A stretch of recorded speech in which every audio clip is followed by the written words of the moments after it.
Hello and welcome. This is Politics Today on Channels Television. I'm Sheung Okinbaloye. Thank you for joining us tonight.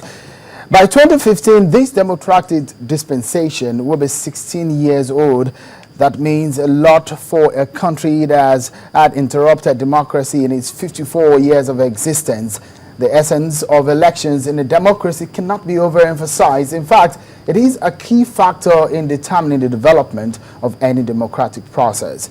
Most elections in Nigeria have been marred by ballot stuffing, rigging, and various election malpractices. Only a few elections are said to be free and fair, bringing the blame mostly on the umpire. When President Jonathan was about appointing a replacement for Professor Morisuwu, the former chairman of INEC, he said he hasn't even met the man who is about taking over as the head of the commission. But since Professor Atahiru Jega took over as a chairman of Independent Electoral Commission, INEC, the efforts at changing the game has been very evident. But Professor Jega discovered at the Anambra governorship election last November that conducting a credible election is more than just having a perfect plan. The 2015 election is very important in many senses. It is Professor Jega's second shot at a general election in Nigeria. This time, the general election will be keen in contest, considering the new challenge the opposition APC may be throwing in the game. INEC has organized a few governorship elections recently. One was in Edo State, another was that of Ondo, and latest one was in Anambra State, which wasn't a very good experience for the umpire. Tonight, we take a look at the preparations of a commission ahead of the polls. INEC will be conducting 2 state elections this year, first in Ekiti and the other one in Osun State. They will serve as litmus test for the umpire. Well, how can INEC conduct a credible election considering its plans, and what can be done to make sure that nothing goes wrong?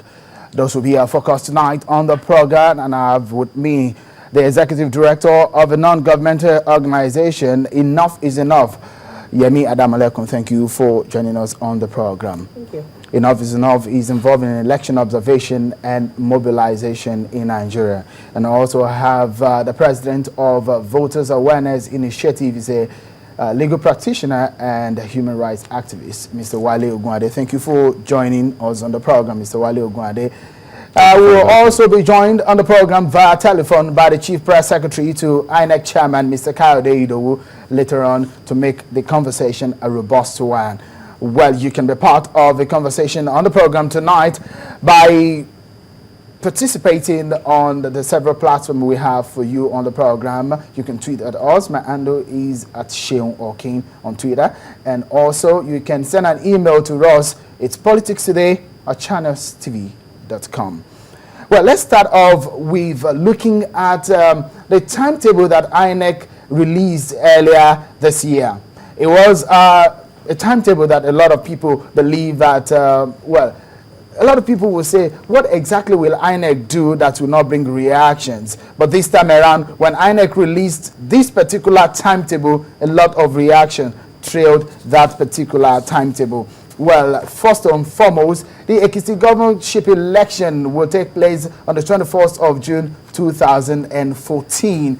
And later on, Osun State will be having their governorship election on the 9th of August 2014. Well, the presidential and the National Assembly elections will take place on the 14th of February 2015, while governorship and State House of Assembly election will hold on the 28th of February 2015. Let me give you an idea of what may be happening for the general elections that will be taking place in 2015. Well, a lot of people are talking and criticism against the plan of INEC in this very plan and in these elections that have been slated between this year and 2015. These are some of the major highlights of the plans of INEC for 2014 ahead of 2015. There's going to be a notice of election, official one, which will happen on the 1st of October 2014. And INEC will be allowing politicians and candidates to start their campaigns, and political parties to start their campaigns on the 16th of November 2014, and for the governorship and State House of Assembly, it's going to be 30th of November 2014. The collections of forms for all elections by political parties, that will happen between the 4th and 11th of November 2014. Well, conduct of party primaries, that will start between the 2nd of October 2014 and it will end on the 11th of December 2014. Well, let me quickly take you to some more important aspects of the preparations ahead of that particular election. The publication of official register of voters for the election, that will be on the 13th of January 2015, and the publication of the list of nominated candidates for the Presidential and National Assembly, that is 13th January 2015. Well, let's quickly go to the publication of notice of poll. That is going to be on the 28th of January 2015. Well, those are some of the major highlights of the plans that INEC has in stock for Nigeria ahead of that very important year 2015. It's been stated as a very key year in Nigeria's history, and this election is what so many people have been talking about. How well INEC can conduct itself and give Nigeria a Nigerians credible election is what we're going to be discussing tonight on the program.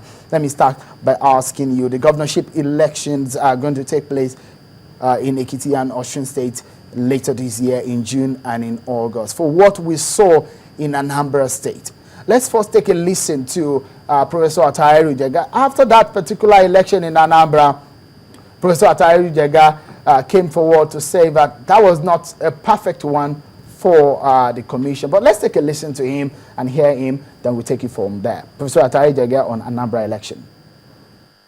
We regret that in spite of our intention, the Anambra election did not turn out to be the best election that the Commission has conducted so far. We regret the challenges that we faced in the conduct of this election. Though the Anambra election was not the best election as we had hoped, there was substantial compliance with the Electoral Act 2010 as amended in the conduct of the election.